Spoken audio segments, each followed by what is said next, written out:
Mga anak, humiga na kayo. Sige po, Nay. Nay, umuulan na po. Hala, sige, tulungan niyo akong takpan ng mga butas sa bubong. Ako si Jubel at ito ang aking kwento. 7 kaming magkakapatid. Ang aking ina ay gumagawa lamang ng binig, samantalang ang aking ama walang permanenteng trabaho. Dahil sa kanyang karamdaman, tagpi-tagpi na ang aming dingding at marami namang butas ang aming bubong.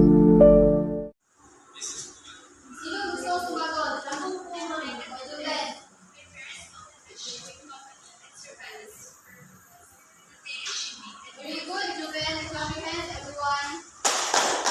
Napakataas na marka mo, Jubel. Pagpatuloy mo yan. Maraming salamat po, ma'am.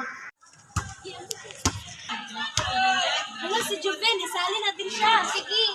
Juven, ano yun? Pwede ka sumali sa amin? Oo nga, Juven. Pasensya na kaso marami pa akong gagawin.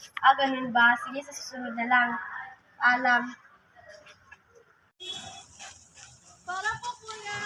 Saan po kayo, ma'am? Sa barangay po. Ayun.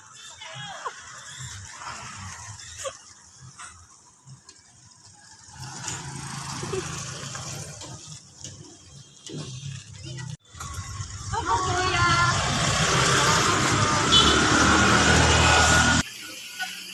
Para po.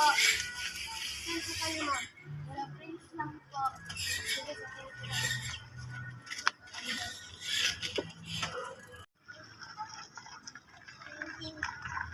Nay, nandito na po ako. O anak, kumusta ang pagmamaneho? Okay lang po, Nay. Ito po para sa mga gustusin sa bahay. Salamat anak, pasensya na kung hindi kita mabilhan ng uniform. Sus, okay lang po, Nay. Maglalaba muna po ako, Nay, ha? O sige, Lagi kong nilalaban ang aking polo at pantalon dahil alam ko na ito lang ang nagsisilbing suot ko araw-araw. Wala kaming mesa at upuan, pero hindi ito sagabal sa aking pag-aaral. Ang poste ng ilaw sa kaling malapit sa aming bahay ay naging saksi sa aking pagpupursigi.